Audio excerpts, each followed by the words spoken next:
Friends, आज हम जो स्टोरी एक्सप्लेन करने वाले हैं वो बहुत ही इंटरेस्टिंग और फनी है, क्योंकि इसमें हमारी फीमेल पूरी की पूरी क्रेजी है और ऊपर से वो एक नॉर्मल वर्ल्ड में रिबॉर्न हो जाती है, जहाँ उसको पता चलता है कि उसका एक बिलीनियर हस्बैंड भी है जो एक नंबर का डेविल है, क्योंकि फीमेल ने उसके साथ जबरदस्ती शादी की थी।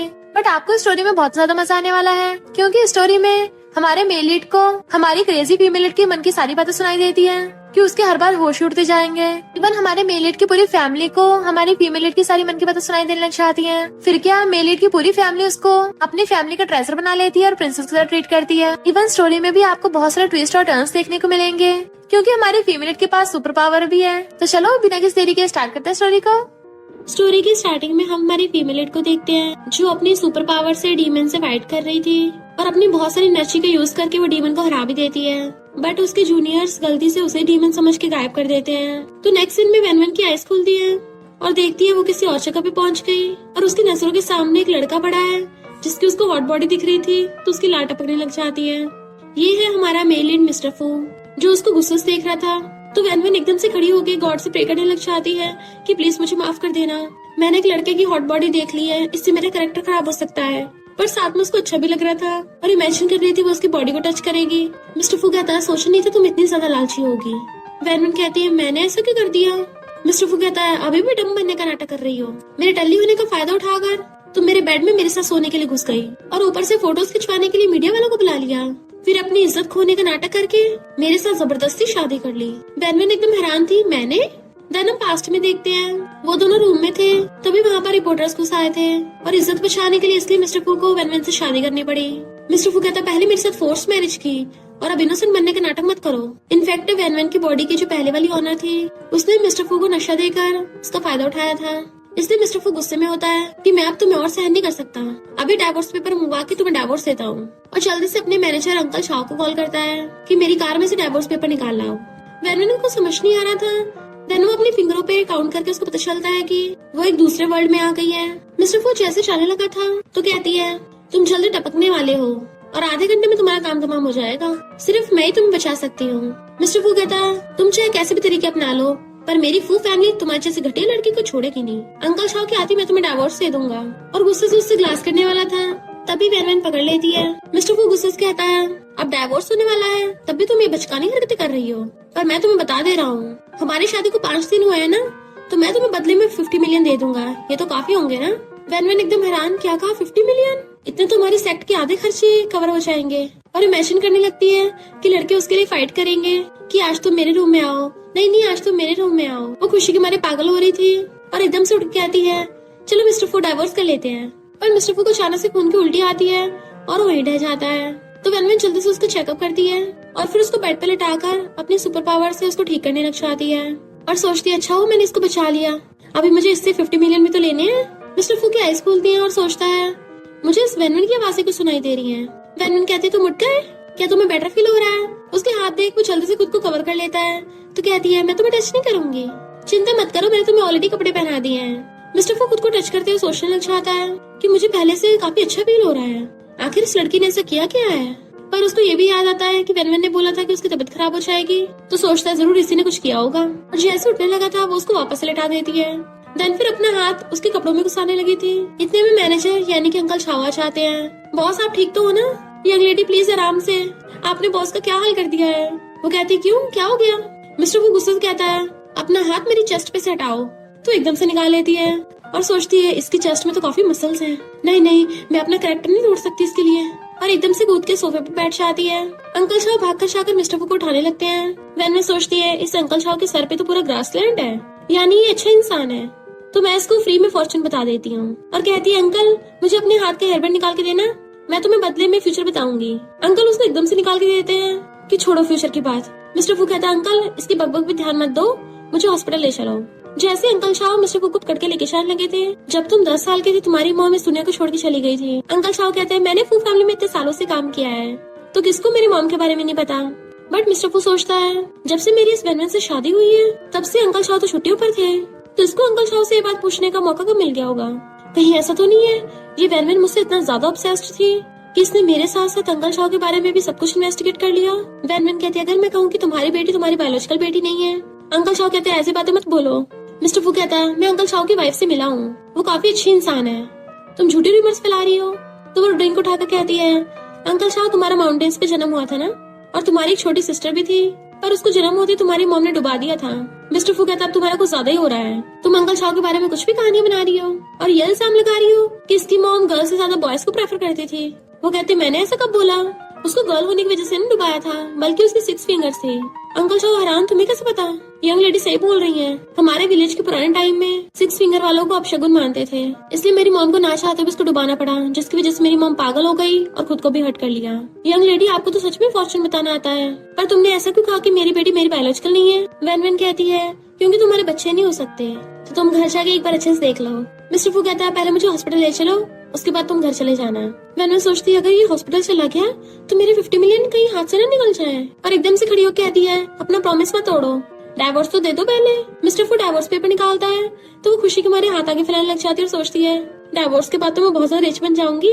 बट वो डाइवोर्स पेपर अंदर रख लेता है। तो वो हैरान थी, ये क्या हुआ, हाथ में तो कुछ आया ही नहीं। मिस्टर फू कहता है, तुमने मुझे कितनी बार नशा दिया है, इससे मेरी फिजिकल कंडीशन पे इफेक्ट पड़ा है, तो डाइवोर्स पेपर दोबारा से ड्राफ्ट होगा, और तुमने जो जो मुझे हर्ट किया 50 मिलियन में से पैसे कट होंगे। और जाने लगा था तो वैन में सोचती है, ये डेविल कहीं का सच में टपकना ही चाहिए था। मिस्टर फू चाहता ये सोच रहा होता है कि मुझे अचानक से इसकी मन की बातें क्यों सुनाई देने लग गई, फिर तो उसको अपने साइड रख के मुझे इसको ऑब्जर्व करना होगा। वैन कहते, रुको तो सही, मुझे भी जाना है। उनके पीछे भागकर एलिवेटर में आती है तो सोचती है, ये कैसा मैजिक वीपन है, मैंने आज तक इतनी स्पिरिचुअल पावर फ्लक्चुएशंस नहीं देखी हैं। डरते हुए एलिवेटर के बटन्स को रैंडमली दबाने लग जाती है। मिस्टर फू कहता है, हिलो मत। तो सोचती है, मैं सेक्ट की सीनियर हूँ, भला मैं किस चीज से डरूंगी। पर जैसे एलिवेटर अचानक से चलता है, वो डर के मारे कूद के उसकी गोदी में चढ़ जाती है। सब लोग उन्हें देखने लग गए थे और कहते हैं, तुम्हारी वाइफ तुमसे बहुत ज्यादा अटैच है, पक्का तुम्हें अच्छी रिलेशनशिप होगी। तो मिस्टर फू गुस्से से उसको उतार देता है। देन वो लोग जैसे बाहर आने लगे थे, अंकल शाह भागकर जाकर मिस्टर फू के लिए कार का गेट खोलता है और खुद भी भागकर ड्राइविंग सीट पे बैठ गया था। मिस्टर फू जैसे देखता है कि वो इधर ही आ रही है तो कहता है, जल्दी कार स्पीड से बढ़ाओ। अंकल शाह कहते हैं, पर बॉस यंग लेडी तो अभी बाहर ही है। मिस्टर फू कहता है, मैंने बोला ना गाड़ी चलाओ। अंकल शाह जल्दी से कार की स्पीड बढ़ा के ले जाते हैं। वैन पीछे खड़ी रह गई थी, पर अंकल शाह की तो आंखें फैल जाती है कि यंग लेडी तो हमारी कार के पीछे भाग कर आ रही है। मिस्टर फू भी हैरान था कि वैन इतनी स्पीड से भाग रही है कि वो उनकी कार तक को पीछे छोड़ देती है और एकदम स्पीड से आकर उनकी कार के आगे खड़ी हो गई थी। तो एकदम से कार के ब्रेक लगाते हैं। मिस्टर फू कहता है, तुम पागल हो गई हो क्या, ऐसे कार के सामने कौन आता है? तो आकर कहती है, मुझे भी अंदर बैठना है, और उसे साइड करके खुद उसकी जगह पे बैठ गई थी और कार में बैठ के बड़ी खुश हो रही होती है कि भले ही डिब्बा बहुत फास्ट है, पर मेरी स्पीड इससे भी फास्ट है। रैंडमली बटन दबाने लग जाती है। मिस्टर फू कहते, चुपचाप बैठे रहो, हिलो मत। फोन की बेल बजने पे वो डर जाती है कि ये कौन सा छोटा सा मॉन्स्टर है, पर मुझे इस मॉन्स्टर की ऑरा की स्मेल क्यों नहीं आई। मिस्टर फू कहता है, ये छोटा सा फोन है। वो पूछती है, कौन सा फोन? तो कहता है, तुम सच में स्टूपिड हो या फिर स्टूपिड बनने का नाटक कर रही हो? और अपना फोन उठाने लगा था, पर उन दोनों का एक्सीडेंटल किस हो जाता है।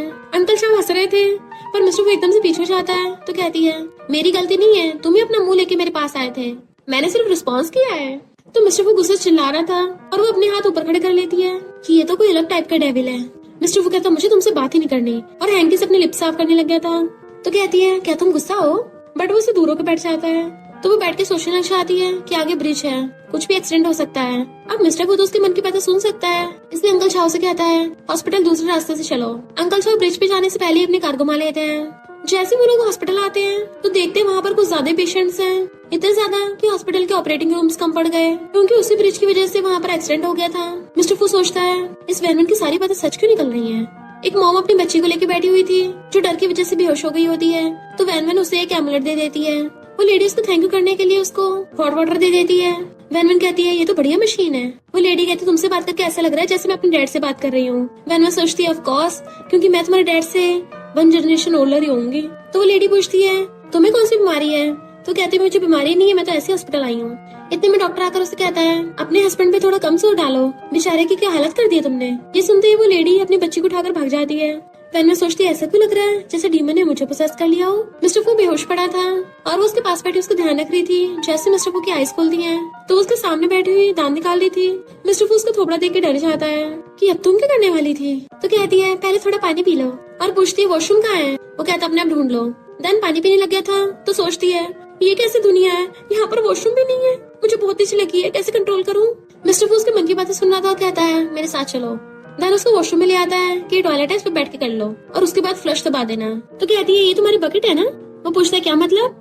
तो एकदम से गुस्से सोचती है, मैं इसको पता नहीं लगने दूंगी कि मैंने वो पानी फायर बैरल से लिया था। मिस्टर फू हैरान, इससे पहले कुछ करता वो एकदम से वॉशरूम के अंदर से गेट बंद कर लेती है। फिर वो गेट पे खड़ी थी। अंकल शाह अंदर सामान लेके आ रहे थे और पूछते हैं यंग लेडी कहाँ है। वो पूछता है क्यों, तुम उससे क्या काम है। अंकल शाह कहते हैं यंग लेडी तो सच में गॉड है।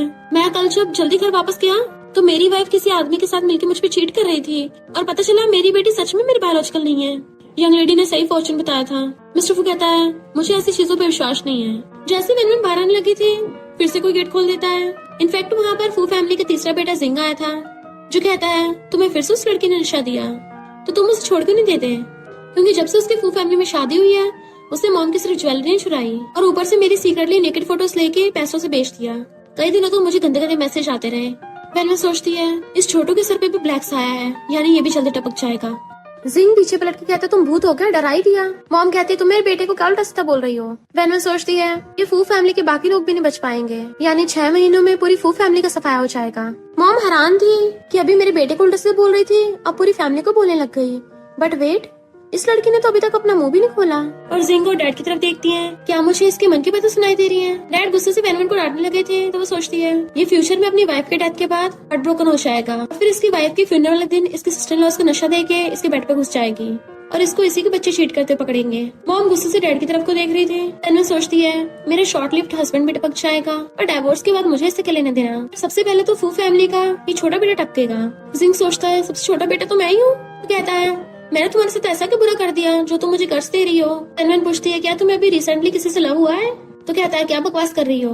मिस्टर फू आकर कहता है मेरे छोटे ब्रदर को तो लड़कियों से प्रॉब्लम है, ये तो हमेशा पूरी लाइफ सिंगल ही रहने वाला है, तो प्यार व्यार तो बहुत दूर की बात है। अंकल शाह कहते हैं यंग लेडी को सच में फ्यूचर बताना आता है। इनकी ये बात सच निकली कि मेरी बेटी मेरी बायोलॉजिकल नहीं है। तो मिस्टर फू जिंग से पूछता है क्या तुम सच में लव में नहीं हो। जिंग कहता है हाँ थोड़ा सा हूँ। मॉम कहती है फिर तुमने ये बात हमें बताई क्यों नहीं। तो कहता है क्योंकि कैन कैन का फैमिली बैकग्राउंड हमसे बहुत अलग है। मैंने उसे पैसे दिए पर मैं नहीं चाहता उसको इन्फीरियर फील हो। वेनवेन सोचती है पूरा प्यार में पगलैट लड़का है। मॉम कुछ बोलने वाली थी तो कहता है मैं कैन कैन के साथ पिछले 3 महीने से हूँ, तो भला मुझे कैसे नहीं पता होगा वो कैसी है। सही टाइम आने दो, मैं उसको आपसे जरूर मिलवाऊंगा। वेनवेन सोचती है फॉर्चून के अकॉर्डिंग तो कैन कैन का फैमिली बैकग्राउंड अच्छा नहीं है, बल्कि वो तो पैसों के लिए इसका पोपट बना रही है और तो और जल्दी इसको हेल में भेजने वाली है। जिंग सोचता है इसका मतलब क्या है, कैन कैन तो बहुत सिंपल और काइंड है, वो भला मेरे साथ तो बुरा कैसे कर सकती है। और कहता है मॉम डैड और ब्रदर आज कैन कैन का बर्थडे है तो मैं वहाँ जा रहा हूँ। वेनवेन सोचती है इसकी एंडिंग पास ही आ रही है। उसकी बातें सुन मॉम कहती है तुम वहाँ पर बिल्कुल नहीं जाओगे। पर जिंग भाग जाता है तो मॉम डैड उसके पीछे भागते हैं। मिस्टर फू पूछता है क्या इस मामले को ठीक करने को कोई रास्ता है। तो कहती है पर तुमने तो बोला था तुम्हें मेरे फॉर्चून बताने पे भरोसा नहीं है। मिस्टर फू कहते चुपचाप बताओ। तो कहती है पहले पेमेंट करनी होगी। तो मिस्टर फू उसको क्रेडिट कार्ड दे देता है कि इसमें 50 मिलियन है। नेक्स्ट सीन में वो बैठी हुई टेलिस्मैन पेपर के ऊपर लिख रही थी। सारी फू फैमिली वाले उसको घेर के खड़े थे। तो हीपिंग कहती है सिस्टर और ब्रदर इन लॉ कहीं तुम्हारी बड़ी डॉटर इन लॉ का दिमाग तो नहीं टूट गया है, ये तो यहाँ पे जादू मंत्र फूक रही है। वेनवेन सोचती है मेरी ब्यूटीफुल मदर इन लॉ को पता नहीं है इसकी सिस्टर हीजिंग बचपन से इससे चिढ़ती है और इसके हस्बैंड के साथ साथ सब कुछ हथियाना चाहती है और फिर मॉम को बीमारी भी दे देगी ये। सब लोग हैरान थे। मॉम हीजिंग की तरफ देख सोचती है ये तो मेरी सिस्टर है, भला मेरी हस्बैंड को कैसे लाइक कर सकती है। इधर जिंग कैन कैन को एक्सपेंसिव चीजें ला के देता है तो वो बड़ी खुश हो रही थी। वो पूछता है और तुम्हें क्या चाहिए। तो कहते मुझे कैश चाहिए। जिंग कहता है मैं तो पूरा बैग भर के तुम्हारे लिए कैश लाया हूँ। कैन कैन तो खुश होकर उसे किस करने लग जाती है और फिर उसको ड्रिंक देती है। जैसे जिंग पीता है उसका सिर घूमने लगा था तो कैन कैन उसको ऑर्डर देती है घुटनों पर बैठो। देन उसको चाकू पड़ा देती है खुद को हर्ट करो। इससे पहले कि जिंग कुछ करता है तभी वहाँ पर फू फैमिली वाले आके उसे रोक लेते हैं। वेन कहती है जिंग को इस कैन कैन ने कंट्रोल कर रखा है। कैन कैन कहते तुम लोग कुछ नहीं कर सकते, जिंग मैंने जो ऑर्डर दिया वो पूरा करो। जिंग अपने आप को हर्ट करने वाला था तो वो सब उसे रोक रहे थे और वेनवेन अपनी पावर से कैन कैन को भड़का देती है और कहती है पिछली बार जिसने मुझसे पंगा लिया था ना मैंने उसको राख बना दिया। जैसे जिंग को होश आता है कैन कैन इनोसेंट बनने का नाटक करने लगी थी कि प्लीज मुझे बचाओ। जिंग उसे पकड़ के खड़ा करता है। वेनवेन कहता है तुम फू फैमिली में होने का फायदा उठा रही हो। वेनवेन सोचती है ये छोटू 1 नंबर का बेवकूफ है, अगर 50 मिलियन की बात नहीं होती तो मैं यहाँ आती भी नहीं। मिस्टर फू उसको उसका फेस दिखाता है अपनी हालत देख। वो हैरान था मुझे क्या हुआ। अब कैन कैन का भांडा तो फूट ही गया था इसलिए वो चाकू उठाकर उसके मारने लगती है। वेनवेन कहती है मैं इसे को बचाऊं, ये मुझे उल्टा सीधा बोल रहा था। मिस्टर फू जिंग को बचाने के लिए आगे चाहता है तो वेनवेन कहती है इसको नहीं टपकने दे सकती और अपनी पावर का यूज करके कैन कैन को भड़का देती है और बताती है इस कैन कैन ने बाहर एक लड़का रखा है और इसका मिस्ट्रेस कोई और नहीं तुम्हारे फ्रेंड है।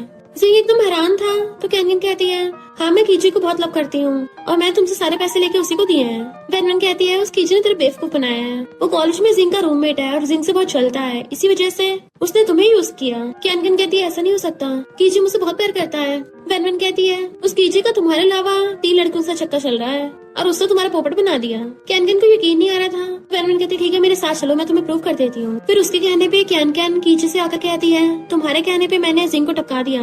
तो कीचे खुश होने लग जाता है कि आखिर मैंने उससे छुटकारा पा लिया, अब तुम्हारी बारी है। और उसका बंदा पीछे से आकर कैन का काम तमाम करने लगा था कि तुम्हारा तो बस मैंने टूल की तरह यूज किया है, वरना अगर तुम्हें सच में लगा तो मैं तुम्हें पसंद करूंगा। और अचानक से कैन गायब हो गई थी तो वो एकदम हैरान था, ये क्या हुआ। इनफैक्ट वैन ने उस पर अपना जादू किया होता है और कहती है अब तुम्हें तुम्हारे प्यारे की सच्चाई पता चल गई।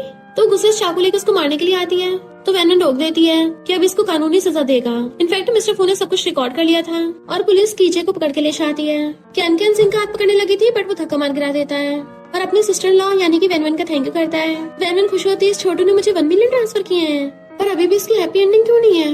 अरे नहीं, कीजे का एक रिच बंदी के साथ चक्कर था। तो जब उस रिच बंदी को पता चलेगा कि जिंग की वजह से कीजे जेल गया है तो वो उसको किडनैप करके इसके सारे ऑर्गन्स निकलवा लेगी। बेचारा छोटू। फू फैमिली वाले उसकी बातें सुन के हैरान थे। मिस्टर फू पूछता है इसका कोई सोल्यूशन है तो कहती है जिंग तुम 3 दिन तक घर से बाहर मत निकलना। एक बार वो रिच बंदी अपने लीगल काम के लिए पकड़ी जाए फिर ये बच सकता है। वो कहता है thank you sister in law, अब से मैं तुम्हारा मोस्ट लॉयल सर्वेंट हूँ। पर जेलस मिस्टर फू से पकड़ के ले जाता है तो मॉम हंस रही थी। तभी उनको याद आता है कि उन्होंने वैन के मन की बात सुनी थी कि उनको 6 महीने बाद कैंसर हो जाएगा, इसलिए सोचती है मुझे भी हॉस्पिटल चेकअप कराने के लिए जाना चाहिए। वैन ऑनलाइन देख रही थी कि किन किन लोगों को मेरी हेल्प की जरूरत है, पर बैठे बैठे वो सोच आती है और उधर को गिरने वाली थी तो मिस्टर फू से पकड़ के उसका हेड अपने शोल्डर पे रख लेता है। मॉम ये देख के बड़ा ही खुश होती है और मॉम डैड दोनों स्माइल कर रहे थे। फिर नेक्स्ट सीन में मॉम चेकअप करा के आती हैं। डैड पूछते हैं डॉक्टर ने क्या बताया तो कहती हैं डॉक्टर ने बोला है कि कैंसर की अभी शुरुआत ही हुई है, अगर चेकअप में थोड़ा सा भी लेट हो जाते तो कंडीशन आउट ऑफ कंट्रोल हो जाती। पर वैन ने बोला है कि तुम फ्यूचर में हीजिंग के साथ हो जाओगे। डैड कहते हैं ऐसा कभी भी नहीं होगा। पर मॉम अभी डैड से गुस्सा थी कि मुझे तुमसे बात नहीं करनी, मुझे वैन को कुछ गिफ्ट देना है। और फिर अलमीरा में जाके देखती हैं कि मेरी रिंग कहाँ चली गई। नेक्स्ट सीन में वो सब लोग बैठे थे। हीजिंग आकर कहती है तुम सब मुझे क्यों देख रहे हो। तो मॉम कहती है मेरे कैबिनेट में से मेरी ज्वेलरी मिसिंग है, क्या तुमने देखा है। हीजिंग कहती तुम्हारी डायमंड रिंग मिसिंग है, इसका मेरे से क्या लेना देना। कहीं तुम्हें ये शक तो नहीं मैंने चोरी किया है। ब्रदर इन लॉ देखो ना, सिस्टर मुझ पे आरोप लगा रही है। मॉम सोचती है ये तो सच में मेरे हस्बैंड पे लाइन मार रही है, मैं पहले अंधी थी क्या जो कभी ध्यान नहीं दिया। और कहती है हाउसमेट ने बोला तुम घर पे गेली थी जब तुम मेरे रूम में गई। तो हीजिंग कहती मैं तो बस कपड़े देने के लिए गई थी, तुम्हारी डायमंड रिंग चोरी हुई है, कहीं तुम्हारी डॉटर इन लॉ ने तो नहीं चुराई है। वैन नीचे आ रही थी और सोचती है इस सब के बीच में मैं कैसे फंस गई। मॉम सोचती है अगर मैं पहले वाली होती तो मैं पक्का इसकी बात पे यकीन कर लेती। वैन आकर कहती है आंटी मेरी मदर इन लॉ ने तो सिर्फ यही बोला है कि उनकी एक ज्वेलरी चोरी हुई है, तो तुम्हें कैसे पता चला कि वो डायमंड रिंग ही चोरी हुई थी। आंटी मॉम का हाथ पकड़ कहती है देखो मेरे पास तो रिंग है ही नहीं, अगर यकीन नहीं तो मेरे रूम में ढूंढ लो। तो मॉम सोचने लगती है कि सच में इस हीजिंग ने रिंग नहीं चुराई। तभी मिस्टर फूड की कहता है मॉम मैंने आपके कैबिनेट के पास कैमरास लगा दिए थे तो सीसीटीवी रिकॉर्डिंग देख के पता चल जाएगा किसने चुराई है। आंटी डर के मेरे पैरों पे गिर जाती है कि मुझसे गलती हो गई, मैं तुम्हें वापस कर देती हूँ, दोबारा कभी नहीं चुराऊंगी। तो मॉम उसको लात मार के कहती है तुम्हें मुझसे नहीं मेरी डॉटर इन लॉ से माफी मांगनी चाहिए। हीजिंग सोचती है ये फू फैमिली वाले तो इस वैन उनको पसंद नहीं करते थे तो आज इसे अचानक प्रोटेक्ट क्यों करने लग गए। मॉम कहती माफी मांगती हूँ या पुलिस बुलाऊं। तो आंटी धीरे से सॉरी बोलती है। वैन कहती मुझे सुनाई तो आया ही नहीं है। तो आंटी तेज से सॉरी बोलती है। मॉम कहती तुमने जो रिंग चुराई है मुझे वो नहीं चाहिए, समझो मैंने हमारे बीच का सिस्टरहुड खत्म करने के लिए लास्ट चीज दे दी है और आज के बाद मेरा तुमसे कोई रिलेशन नहीं। हीजिंग कहती तुम ऐसे कैसे कर सकती हो, हमारी फैमिली कितनी पुअर थी और तुम्हारे लिए मैंने अपनी स्टडी तक छोड़ दी, जबकि बड़ी सिस्टर होने के नाते तुम्हें मेरा ध्यान रखना था। वैन सोचती है तूने स्टडी इसलिए छोड़ी थी क्योंकि तुझे किसी से प्यार हो गया था और ऊपर से पढ़ाई में इतनी नालायक थी तो स्कूल से निकाल दिया। मेरी मदर इन लॉ ने तो तेरा इतना ध्यान रखा, उल्टा ही उन्हीं पे आरोप लगा रही है। मॉम कहती है मैं तुम्हें 30 मिनट देती हूँ, अपना सामान पैक करके निकलो यहाँ से। आंटी कहती तुम इस लाइफ में कभी खुश नहीं रहोगी। तो डैड आंटी को वहाँ से भगा देते हैं। वैन सोचती है फू फैमिली की सेकंड डॉटर आने वाली है। तभी वहाँ पर सैंग अपनी बेटी को लेके आती है। मॉम तो रोते उसको हक कर लेती है क्योंकि वो कई सालों बाद फू फैमिली में वापस आई थी और पूछती है तुम इतने दिनों बाद वापस आई हो, क्या तुम्हें अपनी मॉम की याद नहीं आई। सैंग कहती है मॉम मेरी मदर इन लॉ की कुछ दिनों में बर्थडे पार्टी है तो मैं सारी फू फैमिली को इनवाइट करने के लिए आई हूँ। मॉम कहती तुम इस वजह से आई हो, जब तुमने साव फैमिली में शादी की थी मैंने तभी बोल दिया था कि मैं साव फैमिली को अपनी इन लॉज नहीं मानती, तो उसकी बर्थडे पार्टी पे हमारी फू फैमिली नहीं जाएगी। सैंग कहती मैं ही गलत यहाँ पे आ गई।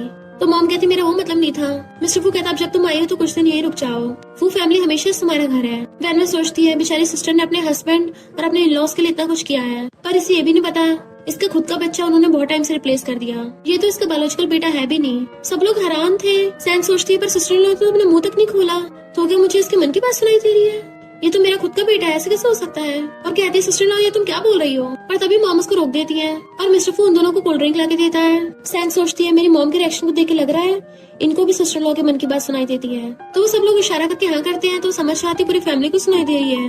वैन में सोचती है सिस्टर का हस्बैंड इसको बहाने से फौरन ले जाएगा और वहाँ इसका एक्सटेंड करा के इंश्योरेंस का पैसा दिया लेगा। सैंग हैरान थी, मेरा हस्बैंड तो मुझसे इतना प्यार करता है, वो ऐसा कैसे कर सकता है। वैन में सोचती है ये सब लोग मुझे ऐसे क्यों देख रहे हैं। सैंग कहती है आप लोग ये समझना कि मैं और मेरा बेटा यहाँ पर कभी आए नहीं थे और वापस आने लगी थी। मॉम कहती है तुम बड़ी मुश्किल से तो आई हो, प्लीज कुछ दिन रुक जाओ बस। वो कहती है मॉम मैंने पिछली बार आपकी बात न मानकर जाओ से शादी कर ली थी, तो आप लोग ये समझ लीजिए आपकी कोई बेटी ही नहीं है। मॉम उसको धीरे से कान में कहती है तुम्हें अपनी सिस्टर लॉ की वॉइस सुनाई देती है ना, उसकी हर बात सच निकलती है, कुछ दिन यहाँ रुक जाओ हम इस सच का पता लगा लेंगे। तो सैंग भी मान जाती है। मिस्टर फू वैन को साइड ले जाकर कहता है सैंग और उसका बेटा यू सेम नहीं दिखते, तो मैं उनका डीएनए टेस्ट कराने वाला हूँ। तो सोचती है मेरा हस्बैंड तो कमाल का निकला, इसने सिर्फ शक्ल देख के पता लगा लिया कि यू इसकी सिस्टर का बेटा नहीं है। मिस्टर फू तो अपनी तारीफ सुन के खुश हो के जाता है। वैन सोचती है मेरी मदर इन लॉ कितनी अच्छी है जो सैंग को यहाँ पे रख लिया, पर सिस्टर सैंग का जाहिल हस्बैंड जाओ ये भी पहुंच जाएगा ताकि इसे मारने से पहले इसे कुछ पैसे लूट सके। सैंग को गुस्सा आ रहा था पर मॉम शांत कर देती है। तो सैंग सोचती है मेरा हस्बैंड तो बिजनेस ट्रिप पे गया है, इम्पॉसिबल है वो यहाँ पे आएगा।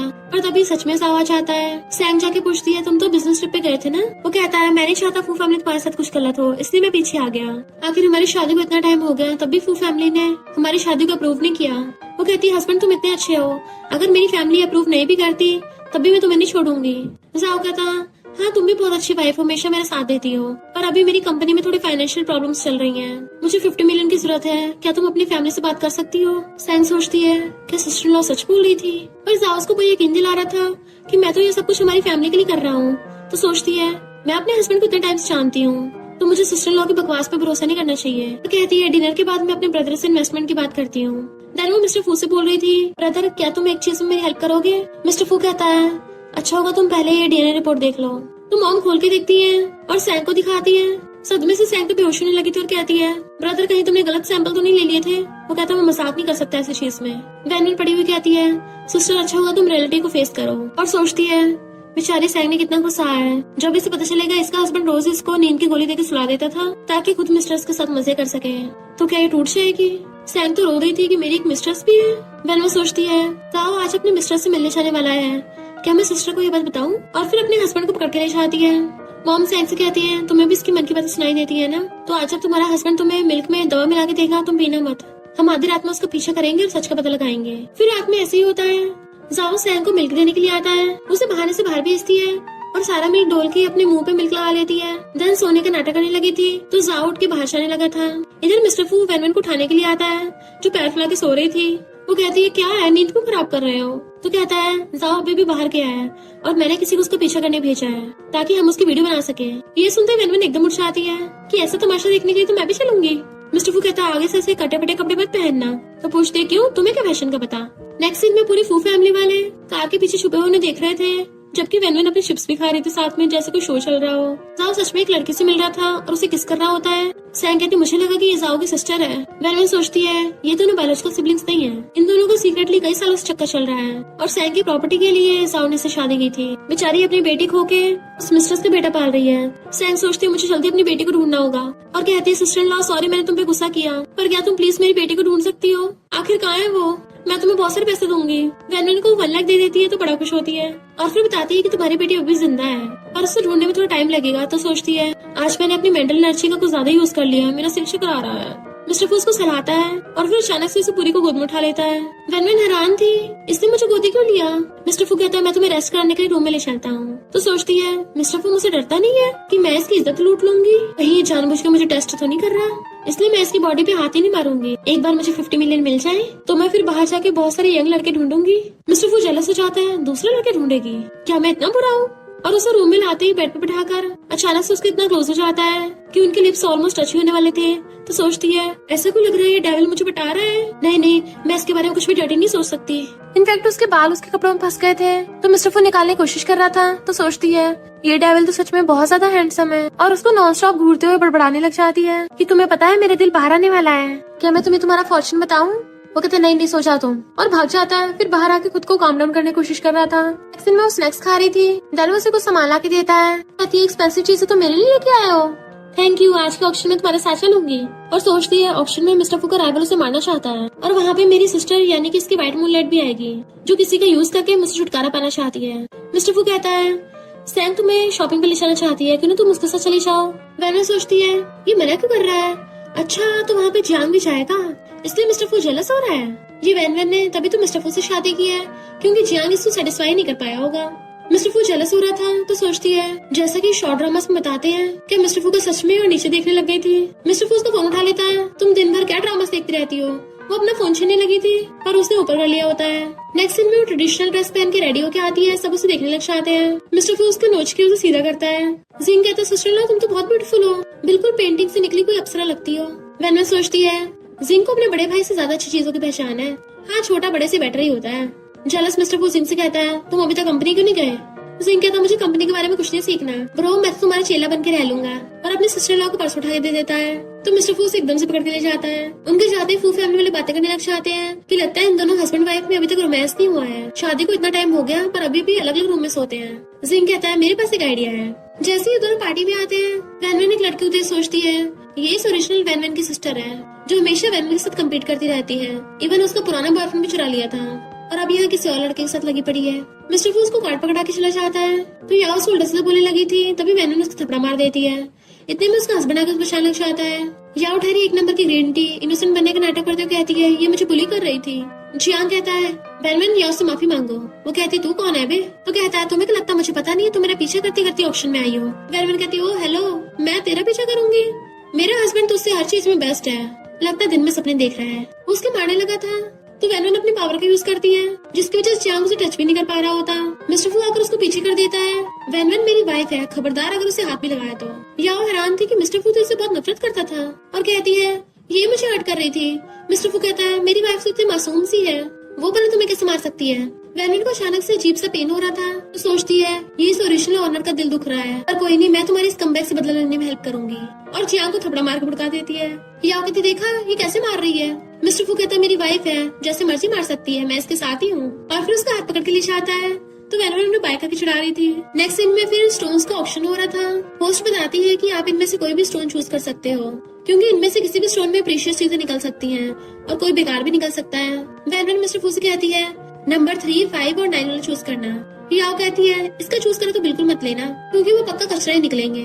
बट मिस्टर फू 10 मिलियन में वो तीनों स्टोन खरीद लेता है और बाकी के बचे हुए स्टोन याओ खरीद लेती है। फिर वहाँ पर फेमस स्टोन फाइंडर वो आते हैं। याओ बड़ा उछल रही थी कि मेरे स्टोन पहले तोड़ के देखो, पक्का प्रीशियस मेटल ही निकलेगा, पर उसके स्टोन में से कुछ नहीं निकलता, सब बेकार चले गए थे।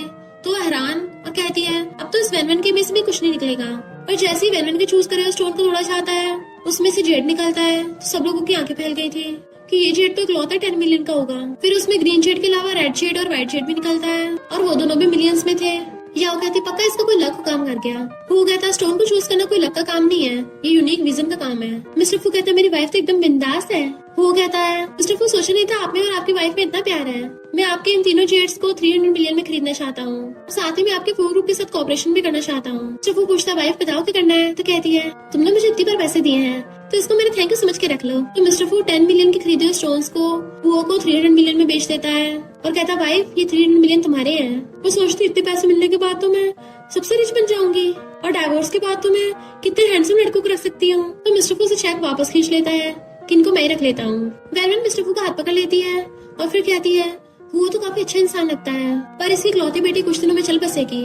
वो गुस्सा हो जाता है कि मिस्टर फू तुम्हारी वाइफ मेरी बेटी को कर्ज कैसे कर सकती है, अब हमारे बीच में कोई कॉपरेशन नहीं होगा। मिस्टर फू कहता है मेरी वाइफ कभी झूठ नहीं बोलती। वो कहता है पर मेरी 2 बेटियां हैं। तो वैन उसको पेपर निकाल के देती है कि इसको अपनी बेटी को दे देना तो बच सकती है, बट वो उसकी बात पर विश्वास नहीं था। जैसे वो दोनों बाहर आते हैं याओ और जियांग में झगड़ा हो रहा था तभी गुंडा चाकू लेके वैन पे अटैक करने के लिए आता है, पर वो अपनी पावर से खुद को और मिस्टर फू को वहाँ से गायब कर लेती है जिसकी वजह से गुंडे का चाकू जियांग के लग जाता है। याओ कहती मैंने तुम्हें ऐसे मारने को थोड़ी ना बोला था। गुंडा हैरान था कि वो दोनों कहाँ गायब हो गए। तभी दोनों जादू से गायब होकर वापस आ जाते हैं पर जियांग के गलत जगह पे चाकू लग गया था तो वैन को हंसी आ जाती है और फिर क्या पुलिस आकर उस गुंडे को पकड़ के ले जाती है। वैन हंस रही थी कि मजा ही आ गया इस बदले से। तो मिस्टर फू पूछता है वाइफ इसकी तो मर्दान की गहरी चोट लगी है। वैन कहती है अब इसकी फ्यूचर जनरेशन खत्म। तो वो कहता है चलो मैं तुम्हें आज मिडनाइट स्नैक की ट्रीट दूंगा। तो कहती है मुझे बारबेक्यू खाना है और सोचती है पता नहीं मिस्टर फू हाँ करेगा भी नहीं करेगा क्योंकि ये तो इतना फेमस बिलियनियर सीईओ है, ये भला रोड साइड स्टॉल से क्यों ही खाएगा। मिस्टर वो कहता है हाँ वाइफ चलो चलते हैं। वो खुशी के मारे उसे खींच के ले जाती है और फिर उस स्टॉल पे ले आई थी तो सोचती है नहीं तो मेरा ओल्ड फैशन हस्बैंड इतना ओपन निकलेगा। मिस्टर फू सोचता है क्या मैं ओल्ड फैशन हूँ? बारबेक्यू स्पाइसी और अनहेल्दी होता है। मैं तो पहले इसकी बॉडी के लिए मना करता था। फिर वो बारबेक्यू खा रही थी और ड्रिंक कर रही होती है तो मिस्टर फू उसको रोकता है। तो कहती है मैं टल्ली नहीं हुई हूँ। मिस्टर फू कहता है तुम टल्ली हो गई हो, मैं तुम्हें घर ले चलता हूँ। तो कहती है डेविल तुम तो अभी कुछ ज्यादा ही अच्छे हो रहे हो। तो मिस्टर फू उसे गोद में उठाकर घर ले आता है और एक हाथ से उठा के लेके आ रहा था, दूसरे हाथ में उसके सैंडल थे। फू फैमिली वाले उसे देख के बड़े खुश होते हैं। हम कहते हैं फाइनली मेरे बेटे के दिल के ढक्कन खुल गए। डैड कहते हैं जिंग तुमने कौन सा आइडिया बताया था? जिंग कहता है मैंने सिस्टर इन लॉ का बेडरूम तहस नहस कर दिया। तो सब हंसते हैं। मिस्टर फू उसे उसके रूम में छोड़ने आता है, देखता है उसके रूम का कपड़ा हुआ पड़ा है, इसलिए उसे अपने रूम में ले जाता है। फिर उसे बेड पे सही से लिटाकर वॉशरूम में नहाने के लिए चले जाते हैं। इतने में टल्ली वेलवेन उठ जाती है और सोचती है मिस्टर फू मेरे रूम में क्या कर रहा है? या फिर मुझे सपने में हैंडसम लड़का दिखाई दे रहा है। वाओ इसकी बॉडी तो बड़ी मस्त लग रही है, मुझे नहीं देखना चाहिए। आइस पे हाथ रख लेती है और फिंगर खोल के देख भी रही थी कि अरे नहीं सारा नजारा चला गया, चलो किसी और हैंडसम लड़के को देखती हूँ। फिर वो एक लड़के की लाइव ब्रॉडकास्ट देखने लगी थी। वेलवेन सोचती है मुझे अभी भी इतने पैसे मिले हैं, क्यों ना ट्राई करके देखूं। और उस लड़के को ऑनलाइन गिफ्ट देने लग जाती है, पर वो मिस्टर फू के नाम से पैसे दे रही थी।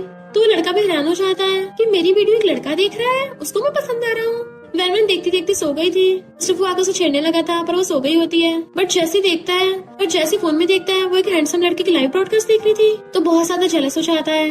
मॉर्निंग में वेलवेन उसको चिपट के सो रही होती है, हाथ पैर उसके ऊपर रख रखे थे और दबाने लग जाती है कि ये क्या है। उठ के देखते हैं मिस्टर फू मेरे बेड पे कर रहा है, पर अगर इसने देख लिया इसको सोते हुए मैंने इसको टच किया तो पक्का मुझे दोबारा से गलत समझेगा कि मैं इसका फायदा उठाने की कोशिश कर रही हूँ। और एकदम से उसके ऊपर से होके अपना फोन उठाने लगी थी, गलती से फोन के साथ साथ लैंप गिर जाता है सीधा मिस्टर फू की टकली पर और उठ जाता है कि तुम फिर से मेरा फोन चुरा रही हो। तो उसके ऊपर को कूद के भाग जाती है। अभी मिस्टर फू का असिस्टेंट को कॉल आता है, बॉस क्या आप लाइव स्ट्रीमर यान के साथ कॉपरेट करना चाहते हैं? मिस्टर फू पूछता है कौन यान? असिस्टेंट कहता है बॉस आपने उसको रात इतने सारे पैसे सेंड किए थे। मिस्टर फू हैरान जैसे अपने फोन में देखता है तो गुस्से से वेलवेन का नाम चिल्लाता है। और जैसे गुस्से से बाहर आ रहा था तो कहती है मैंने तुमसे अभी ये भी नहीं पूछा कि तुम मेरे रूम में क्या कर रहे थे। मिस्टर फू कहता है क्या तुम्हें याद नहीं है? तो सोचती है कि रात मैंने इसकी इज्जत लूट ली। बट मिस्टर फू उसका फेस पकड़ कहता है तुमने रात मेरा फोन लेके दूसरे लड़कों को पैसे सेंड किए थे। तो सोचती है अच्छा तो इसका फोन था, तभी तो मुझे लड़कों को सर्च करने में इतना टाइम लग गया। इतने में जिंग आके बताता है कि वो यान हमारे घर पे आ रहा है। वेलवेन दुम दबा के अंदर भाग जाती है। यान मॉम से बोल रहा था कि मैं तो एकदम स्ट्रेट हूँ, जब से मिस्टर फू ने मेरे ऊपर पैसे खर्च किए हैं तब से सब लोग मुझे गे समझ रहे हैं। वेलवेन झांक के देख रही थी और सोचती है इस यान की तो बहुत बुरी लाइफ चल रही है। वो जैसे नीचे आती है सब लोग उसे देख रहे थे तो आगे पीछे को होती है कि सबकी नजरें मुझ पे क्यों हैं। इनफैक्ट वो तो बॉटल भरने आई थी। जिंग कहता है यान मैंने सुना है तुम्हारे डैड ने तुम्हारे स्टेप मॉम ढूंढी और तुम्हें घर से बाहर निकाल दिया। मेरी सिस्टर इन लॉ तो फॉर्च्यून बताती है। यान सोचता है ये सिस्टर इन लॉ इतनी ब्यूटीफुल कब से हो गई और कहता है हाँ मुझे अपना फ्यूचर पता लगाना है। वेलवेन भागकर आती है चलो पहले पेमेंट करो, पर यान तो उस पर लाइन मारने लग गया था। मिस्टर फू आकर कहता है ये मेरी वाइफ है। यान कहता है पर तुम दोनों को जल्दी अभी ना कभी तो डिवोर्स हो ही जाना है। वेलवेन मुझे अपना नंबर दे दो, तुम्हें पैसे भी तो ट्रांसफर करने हैं। वो कहती है हाँ जरूर और सोचती है इसको हैंडसम लड़का नहीं चाहिए होगा। बट मिस्टर फू गुस्से से उन दोनों के बीच में से निकल के चला जाता है कंपनी। वेलवेन पूछती है यान तुम्हारे गले में क्या है? कहता है ये मेरी मॉम का लास्ट डिजाइन है। तो कहती है ये डिजाइन नहीं है, इसमें मरे हुए लोगों की एशेज हैं, तो इतनी डेंजरस है कि इंसान को ऊपर पहुंचा देगी। यान एकदम से वो निकाल के फेंक देता है तो वेलवेन अपनी पावर से उस लॉकेट में से एशेज निकाल के दे देती है कि अब ये सही हो गया है। यान कहता तुम कितनी अमेजिंग हो, क्यों ना मेरे साथ रहो। जिंग कहता लाइन क्रॉस मत कर, ये मेरे बड़े ब्रदर की वाइफ है। यान कहता ठीक है मैं डिवोर्स तक का वेट करूंगा। फिर वेलवेन सोचती है अभी भी इसके आसपास डेथ हो रहा है। अपनी फिंगर पे काउंटर कहती है कि यार तुम्हारी स्टेप मॉम तुम्हें और तुम्हारे डैड को तुला करने के लिए बुला रही है। यान कहता तुम्हें कैसे पता? तो कहती है मैं भी तुम्हारे साथ चलूंगी। जिंग कहता है तो मैं भी चलूंगा और सोचता है अपनी सिस्टर इन लॉ को इसके साथ अकेला नहीं छोड़ सकता। यान की स्टेप मॉम यान के डैड को भटका रही थी, तभी यान आकर कहता है तुम लोगों की हिम्मत कैसे मेरी मॉम का नाम लेने की? मेरी मॉम की चाहते तुमने एकदम शादी कर ली। तो डैड उसके थप्पड़ मार देता है। इस फैमिली डिनर में तुम आउटसाइडर को लेके आए हो। यान कहता तुम शेमलेस स्टेप मॉम को लेके आ सकते हो, तो मैं अपने फ्रेंड्स को लेके क्यों नहीं आ सकता? और मेरी मॉम का पोर्ट्रेट कहाँ है?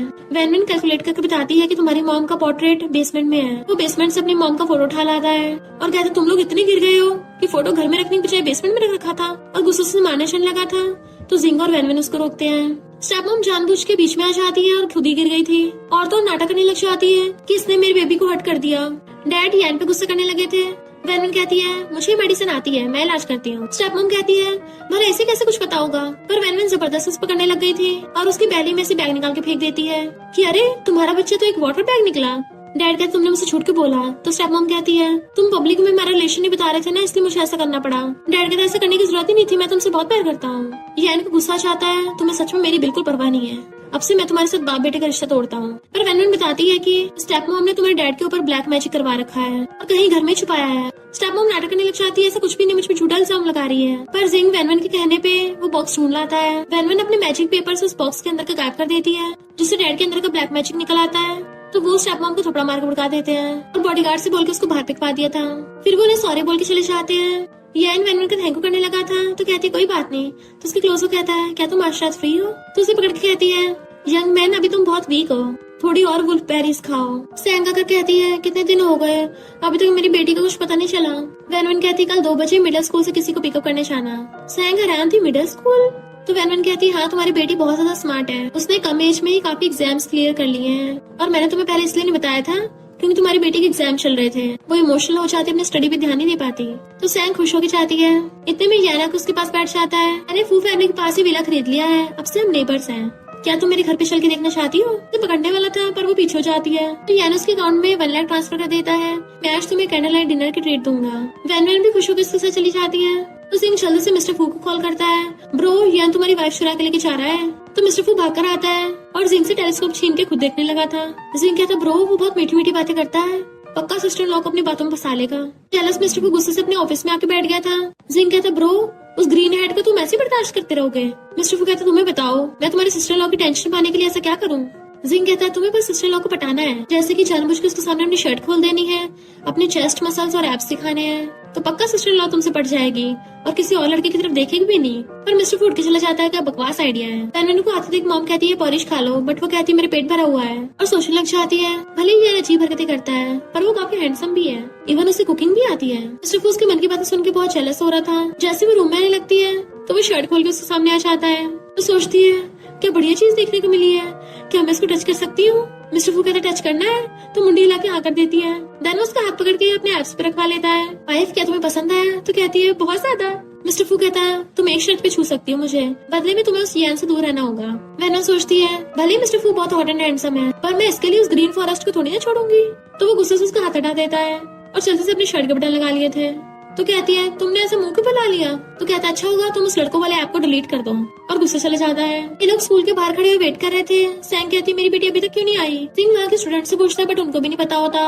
वेनवेन कैलकुलेट करती है कि इसकी बेटी तो ऑलरेडी स्कूल से निकल गई है, पर कोई नहीं जल्दी उसको पता चलेगा। तभी टीचर सैंग को कॉल करके बताती है कि कोको एग्जाम्स के बाद अपने फ्रेंड्स के साथ टूर पे गई है और वो अभी एयरपोर्ट पे होगी। सैंग कहती है जल्दी एयरपोर्ट पे चलते हैं। तो जिंग स्टाइल से गॉगल्स पहनता है कि मैं तुम्हारा प्रोफेशनल ड्राइवर बनूंगा और पूछता है सिस्टर लॉ तुम कार से बाहर क्यों आ गई?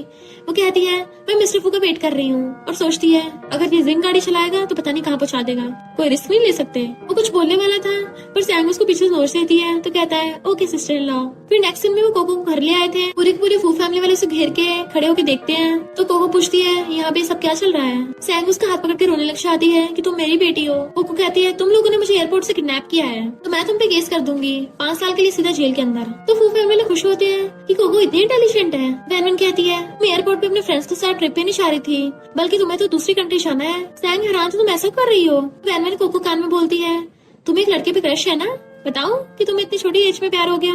कोको कहती बिल्कुल नहीं। वेनवेन कहती है फिर इनको मॉम और अंकल बोलो और सोचती है बच्चों में ये कौन सी प्यार वाली गेम चलती रहती है, तो जिस पे क्रश है वो किसी और को लाइक करता है। तो कोको हैरान थी मुझे इसकी आवाजें कहाँ सुनाई दे रही हैं और अपने कान बंद करने लग जाती है मुझे नहीं सुनना, जबकि सब लोग हंस रहे थे। कोको रोती कहती है मम्मी मुझे आगे स्टडी करनी है। तो सैंग सहलाती है। वो सब साथ हो गए थे तो सारी फैमिली खुश होती है। नेक्स्ट सीन में वो दोनों घर पे आते हैं तो सैंग रो रही थी और बताती है कि कोको गायब हो गई। वेनवेन कहती चिंता मत करो, कोको बहुत समझदार है, वो पक्का अपने अडॉप्टेड पेरेंट्स के पास गई होगी जो कि ओल्ड टीचर्स हैं। फिर कोको देखती है उसकी अडॉप्टेड मॉम गिरी पड़ी है, रोने लग जाती है। इतने में मिस्टर फू और बाकी सभी आ जाते हैं और वेनवेन अपनी पावर का यूज करती है। देन अडॉप्टेड मॉम को हॉस्पिटल ले आए थे। कोको रोती बताती है कि मुझे अपनी अडॉप्टेड मॉम की चिंता हो रही थी, सॉरी मैंने आप सबको परेशान किया, पता नहीं मेरे अडॉप्टेड मॉम का क्या होगा। वेनवेन कहती चिंता मत करो मैंने उसको ठीक कर दिया है और अब से तुम भी लकी हो। कोको कहती मेरी आंटी सबसे बेस्ट है और उसको हक्कर लेती है। फिर नेक्स्ट सीन में वेनवेन से आकर कहती है आंटी तुम मुझे भी मैजिक सिखाओगी? वो कहती है हाँ जरूर, पहले तुम अपनी PhD कर लो। तो कोको अपनी स्टडी करने भाग गई थी। जिंग कहता है सिस्टर इन लॉ ब्रदर तो बिजनेस ट्रिप पे गया है, क्यों ना मैं तुम्हें बहुत सारे मेल मॉडल से मिलाऊं। तो सोचती है जिंग तो सच में बहुत अच्छा है, इसको पता है मुझे क्या पसंद है। इतने वहाँ पर मॉम डैडा चाहते हैं। मॉम पूछती है जिंग तुम अपनी सिस्टर इन लॉ को कहाँ लेके जा रहे हो? तो कहता मॉम चिंता मत करिए मुझे अपनी लिमिट्स पता है। मॉम कहती है तुम अपनी सिस्टर इन लॉ को मजे कराने के लेके जा रहे हो, अपनी मॉम को नहीं साथ में लेके जाओगे? डैड हैरान थे क्या? तो जिंग हंसने लग जाता है कि मॉम चिंता मत करिए, मेल मॉडल्स को मैं ऑर्डर करूंगा। मॉम कहती बहुत बढ़िया, और जिंग उन दोनों को ले जाता है, जबकि डैड वहीं खड़े रह गए थे और जल्दी से मिस्टर फू को कॉल कर कहते हैं उस जिंग ने हम दोनों को धोखा दिया है, तुम्हारी वाइफ और मेरी वाइफ दोनों को उठा के मेल मॉडल के पास ले गया। वैनवन मेल मॉडल्स को टच कर रही होती है, तभी उसका हाथ कहीं रखा जाता है, उसकी आइस बंद थी तो सोचती है ये मुझे मिस्टर फू की चेस्ट जैसी क्यों लग रही है। जैसे आइस खोल के देखती मिस्टर फू सामने खड़ा है तो हैरान, ये तो बिजनेस ट्रिप पे गया था ना, इतनी जल्दी वापस कैसे आ गया। मिस्टर फू कहता है लगता है मेरे पीछे तुमने बहुत मजे किए हैं। सोचती है भली मैंने मेल मॉडल्स को हायर किया था पर टच करने के अलावा कुछ कर ही नहीं पाई। मिस्टर फू कहता तुम मुझे समझती क्या हो, तो कहती है हम दोनों तो अच्छे नेबर है ना, और सोचती है मैं मेन बेडरूम में सोती हूँ, ये पास वाले रूम में सोता है, तो हम दोनों नेबर ही हुए ना। मिस्टर फू कहता घंटा नेबर, तुम्हें क्या लगता है तुम्हारा हस्बैंड मेल मॉडल से अच्छा नहीं है, मैं तुम्हें लव और मनी दोनों दे सकता हूँ। तो कहती है हमारे तो बस नाम की शादी है ना। तो मिस्टर फू गुस्से से उसको बेड पे गिरा लेता है। वो हैरान थी बट वो उसे किस करने लग जाता है, तो उसको दूर धक्का मार देती है और खुद उठ के भाग गई थी। एक सीन में मॉम कहती है मैं हमारी ग्रैंड डॉटर कोको मिल गई है तो हम रियूनियन पार्टी रखने की सोच रहे हैं। कोको आवाज मारती आंटी आपने कपड़े चेंज कर लिए। तभी वैनवन एक ड्रेस पहन के आती है तो सब उसे देखते रह गए थे, स्पेशली मिस्टर फू। पर याना का कहता है मैं तुम्हारे लिए गिफ्ट लाया हूँ। कोको कहती है अंकल ये यान फिर से आपकी वाइफ पे लाइन मार रहा है। जिंग आकर कहता है ब्रो तुम जल्दी रूम में जाकर अपने कपड़े चेंज करो, मैंने वहाँ पे तुम्हारे लिए स्पेशल कपड़े रखे हैं, अगर तुमने उसको पहन लिया ना तो सिस्टर इन लॉ अपनी नजरें तुमसे हटा ही नहीं पाएगी। और मिस्टर फू को अंदर भेज देता है। तो मिस्टर फू भी वो कपड़े पहन कर आता है एंड वैनवन उसको देखती रह गई थी। वो पूछता है बढ़िया लग रहा हो ना, तो कहती है हाँ बहुत ज्यादा, और सोचती है इसकी हॉटनेस से तो मेरी नाक से खून निकलने वाला था, मन तो कर रहा है इसको बेडरूम में ले जाके शावर लूं इसके साथ। तो मिस्टर फू उसे पकड़ के ले जाता है। टैक्सी में कोको की यूनियन पार्टी हो रही थी। फिर कोको की आइडल सिंगिंग करने के लिए आती है। तो जब वैनवन और कोको उसको ऑटोग्राफ लेने के लिए जाते हैं तब उनको पता चलता है कि उसकी आइडल लियान तो एक आदमी की मिस्ट्रेस है जिसकी ऑलरेडी वाइफ और एक बेटी भी है। तो कोको सैड हो जाती है। और फिर जब वो लोग वापस आने लगे थे तो उसी आदमी की वाइफ कूदने वाली होती है। वैनवन भाग जाकर उसको बचा लेती है, पर वो वाइफ कहती है मेरे फेस पे स्कार है, मैं अगली हूँ, जिसकी वजह से ना मेरा हस्बैंड और ना मेरी बेटी मुझे एक्सेप्ट कर रही है। बट वैनवन को पता चल जाता है रियल में वो सारे सॉन्ग लियान ने नहीं बल्कि रॉन्ग ने लिखे थे। तो वैनवन कहती है रॉन्ग मैं तुम्हारी हेल्प करूंगी और तुम्हारे स्कार को भी ठीक कर दूंगी। रॉन्ग कहती है मैं उस गू को डिवोर्स दे दूंगी। वैनवन को पता होता है कि गू से डायरेक्ट डिवोर्स देगा नहीं क्योंकि उसे सॉन्ग चाहिए, तो वो उसे एक तरीका बताती है। रॉन्ग सॉन्ग का कॉपीराइट देने के बहाने उसे डिवोर्स पेपर पे साइन करा लेती है। नेक्स्ट दिन में जब सिंगिंग कंपटीशन होता है सबसे पहले लियान गाना गाती है, उसके बाद मास्क पहन के रॉन्ग वो सॉन्ग गाती है। देन फिर वो गू और लियान का सबके सामने भांडा फोड़ देती है कि रॉन्ग सबको वीडियो दिखा देती है और फिर गू के साथ रिश्ता तोड़ के चली गई थी। पर देन वैनवन उसको बताती है कि रियल में तुम रिच फैमिली की बेटी हो, वो लियान नहीं है, क्योंकि नौकर ने तुम्हें बचपन में अपनी बेटी लियान के साथ एक्सचेंज कर दिया था। और गू को ये बात पता है वो पैसों के लिए सब नाटक कर रहा है। डियाना डैस देख के रॉन्ग की मॉम रोने लग जाती है और अपनी बेटी को पकड़ लेती है, जबकि वो नौकर और गू वहाँ से भाग गए थे। मिसेस वो खुश हो कहती है तुमने मुझे मेरी बेटी से मिलवाया है वैनवन, मैं तुम्हें अपनी कंपनी के 5% शेयर्स देती हूँ, प्लीज मना मत करना। वैनवन तो खुशी के मारे पागल होने लग गई थी, अब तो मैं और भी ज्यादा रिच हो जाऊंगी, मेरे पास इतना पैसा होगा व्हाइट हाउस क्लब जाके नए नए मेल मॉडल्स चूज करूंगी। तो जेलस मिस्टर को गुस्से से उसका हाथ पकड़ लेता है कि मैं तुम्हें डेट पे लेके जा रहा हूँ। फिर नेक्स्ट दिन वो साइकिल लेके खड़ा था, वो भाग कर आती है कि बिलियनियर प्रेसिडेंट मिस्टर फू डेट के लिए मुझे साइकिल पे लेके जाएंगे। मिस्टर फू कहता है तुम्हें BMW के तो बहुत चक्कर दिलाया है, इस बार साइकिल की बारी है। तो वो भी कूद के उसकी साइकिल पे बैठ जाती है एंड वो भगा के ले जाता है। वो लोग चलते चलते आगे चलने लगे थे। वैनवन एक शॉपकीपर की तरफ देखने लग गई थी तो मिस्टर फू उसको वार्निंग करने दिला देता है। तो कहती है मैं बच्ची थोड़ी ना हूँ। मिस्टर फू कहता अच्छा वापस करो इसे, तो एकदम छीन लेती है बिल्कुल नहीं, तुम्हें पता नहीं खाने को वेस्ट नहीं करना चाहिए, और खाने लग जाती है कि ये तो बहुत डिलीशियस है। मिस्टर फू कहता है मुझे भी टेस्ट करना है, तो वो आगे करने लग जाती है लो टेस्ट कर लो, पर वो तो उसके मुंह से उठाकर खाता है, ये तो सच में बहुत स्वीट है। वो ब्लश करने लगी थी तो मिस्टर फू उसे अपना क्रेडिट कार्ड निकाल के देता है कि अब से तुम्हारे नाम पर है, तुम जितने मर्जी पैसे ले सकती हो। नेक्स्ट दिन में वैनवन बैठी सोचती है मिस्टर फू सिर्फ एक हफ्ते के लिए बिजनेस ट्रिप पे गया है, ऐसा लग रहा है जैसे 1 साल हो गया। मॉम खुश होती है फाइनली इसको अपने हस्बैंड की याद आ रही है और मैसेज कर देती है। जिंग कहता देखो कौन है। वो खुश होकर जाके देखती है तो कोको आई थी, तो फिर से सैड हो जाती है। कोको से पूछती कुछ प्रॉब्लम है, तो कोको कहती हाँ मेरी क्लासमेट ने खुद को हर्ट कर लिया था और वो हॉस्पिटल में है। पर तुम्हें कैसे पता चला? तो वैनवन कहती है क्योंकि तुम्हारी क्लासमेट की आत्मा यहीं पर है। फिर वो उसकी आत्मा से बात करती है और सोचती है इसको इसका अंकल इसकी फोटोज दिखा के ब्लैकमेल कर रहा है और इसके डैड भी झूठा इल्जाम लगाकर उनको जेल भेज दिया। वो क्लासमेट कहती है मेरी मॉम ने मेरी बातों पे यकीन ही नहीं किया कि अंकल मुझे ब्लैकमेल कर रहा है। वैनवन कहती तुम्हारे डैड तुम्हारी हेल्प करेंगे, वो अच्छे इंसान है, उसको तुम्हारे अंकल ने फंसाया था, तुम जल्दी वापस जाओ और अपने डैड से मिलो। फिर कोको और वैनवन हॉस्पिटल में पहुंच जाते हैं। उस क्लासमेट की आत्मा उसकी बॉडी में वापस आ गई थी। उसके डैड बाहर मिलने आए थे बट उसकी मॉम गुस्सा करने लग जाती है कि तुम किसी काम के नहीं हो, और अंकल के साथ मिलकर उनको बाहर निकालने वाली थी पर तभी क्लासमेट आकर अपने डैड को हक्कर लेती है तो उसकी मॉम गुस्सा चली जाती है अंकल के साथ। देन ये सब लोग मिलकर प्लान बनाते हैं। वैन मिस्टर फू को कॉल करती है तो कहता है तुम्हें अभी याद आई अपने हस्बैंड की। वो कहती है मुझे एक हेल्प चाहिए, तुम अंकल का फोन हैक करके उसमें से क्लासमेट की फोटो डिलीट करा दो। मिस्टर फू तो अपने वाइफ के लिए कुछ भी करने को तैयार है और हाँ कर देता है। नेक्स्ट दिन में जब डॉक्टर्स को वार्ड मिलने वाला था, क्लासमेट के डैड आकर कहते हैं अंकल तुमने उस पेशेंट्स की बॉडी के ऑर्गन चुराए थे ना। तो अंकल कहता है हाँ मैंने चुराए थे क्योंकि उसको मेरी सच्चाई पता चल गई थी, पर मैंने तुम्हें फंसा दिया। और अंकल खुद हैरान था कि मैं सच कैसे बोले जा रहा हूँ। इनफैक्ट वैन ने उस पर जादू कर दिया होता है जिसकी वजह से उसका सबके सामने भांडा फूट जाता है और पुलिस उसे पकड़ के ले जाती है। नेक्स्ट सीन में हम एक मिस्टीरियस आदमी को देखते हैं जिसको पता चलता है कि वैन के पास सुपर पावर्स हैं। तो कहता है अगर मिस्टर फू ही नहीं बचेगा तो वो वैन भी नहीं बच पाएगी।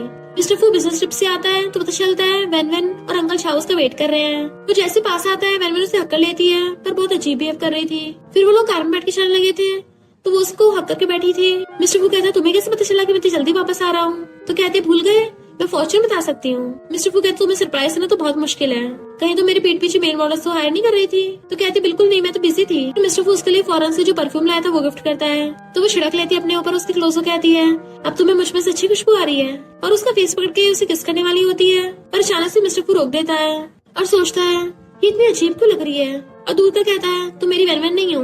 वो कहती तुम क्या बोल रहे हो, कहीं तुम्हारा किसी और लड़की से चक्कर तो नहीं चल रहा। मिस्टर फू सोचता है ये तो अंकल छाओ भी रियल नहीं लग रहे हैं और चलते हुए कार में से कूद जाता है। फिर वो बाहर निकलती है, पता चलता है कि ये लड़की तो वैन है ही नहीं, ये कोई और लड़की जो भेस बदल के आई थी। जैसे भी मिस्टर फू को मारने वाली थी तभी वैन आ जाती है और तालिस्मान दिखा देती है तो लड़की वहाँ से गायब हो गई थी पर वो अपना तालिस्मान उसके पीछे छोड़ देती है और भागकर मिस्टर फू के पास जाती है कि अच्छा हो तुम स्टूपिड नहीं हो, तुमने एकदम पहचान लिया। वो कहता मुझे तुम्हारी चिंता हो रही थी कि पता नहीं मैं तुम्हें रियल को देख पाऊंगा या नहीं। वैन कहती मैं उसे छोड़ूंगी नहीं। मिस्टर फू कहता मैंने तुम्हें आज तक कन्फेस नहीं किया पर आज अपने दिल की बात बोल रहा हूँ, मैं तुम्हें बहुत लाइक करता हूँ। तो वो उसे पकड़ के हॉस्पिटल ले जाती है। इतने में फाकी फू फैमिली वाले भाग कर आ जाते हैं।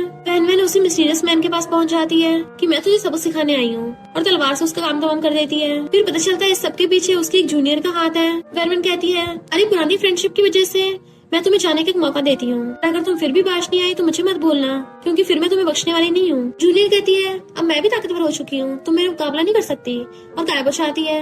फिर हम नेक्स्ट सीन में देखते हैं वैन का मास्टर कोई और नहीं मिस्टर फू था। वैन बाकी डिसाइपल्स और जूनियर के साथ रहती थी और उसको वहाँ पे भी हैंडसम लड़कों की फोटोज देखना बहुत पसंद था। और सिस्टर इस बात से चिढ़ती थी कि सब लोग उसकी बजाय वैन का साथ देते हैं और वो उसको हर्ट करने वाली थी। तो मास्टर यानी कि मिस्टर फू ने उसे क्लाइंट से हटा दिया था, इस वजह से सिस्टर बदला लेने के लिए आई है। तभी अचानक से मिस्टर फू की आईज खुलती है और उठ के चलने लगा था।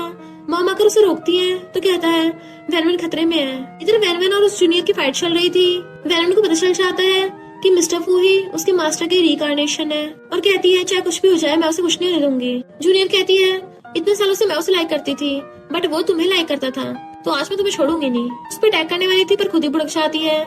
वैन कहती है इसको इसके कर्मों की सजा खुद ही मिल गई। मिस्टर फू अंदर जाने लगा था, पुलिस वाले से रोकते हैं तो मिस्टर फू कहता है मेरी वाइफ अंदर है। पुलिस वाले कहते हैं पर अंदर तो सिर्फ एक लड़की की बॉडी पड़ी है। मिस्टर फू पागल होने लग जाता है कि मेरी वाइफ को कुछ नहीं हो सकता। तभी इतने में वैन आ जाती है, उसे पकड़ के जल्दी से देखने लग जाता तुम ठीक तो हो ना वाइफ। उसे देखने लगती तो उसको उसमें से मास्टर दिखाई देता है। फिर हम नेक्स्ट सीन में देखते हैं वो लाइव स्ट्रीम कर रही थी, उसके व्यूअर्स उससे पूछ रहे थे कि तुम किसे लाइक करती हो। तभी इतने में मिस्टर फू आ जाता है वाइफ तुम अभी तक काम कर रही हो। ऑडियंस कहती है वाह इसका हस्बैंड तो बहुत हैंडसम है। मिस्टर फू से वही चेयर पे गिरा लेता है और उसे अपनी शर्ट खोल के दिखाने लगा था। वैन खुश होने लगी थी तो कहता है मेरी बॉडी 100 मिलियन से भी ऊपर की है, ऐसे हर किसी को नहीं दिखाऊंगा और लाइव स्ट्रीम बंद कर देता है। फिर वैन को गोद में उठा के ले गया था। वाइफ ये सब तो प्राइवेट रूम में होना चाहिए। और फिर क्या वो सब लोग साथ में खुश रहने लग जाते हैं। और इसी के साथ इस स्टोरी का एंड हो जाता है। अगर आपको ये स्टोरी पसंद आई हो तो लाइक शेयर और कमेंट करते जाना। तो बस थोड़ा सा इंतजार करना, फिर मिलेंगे न्यू स्टोरी में।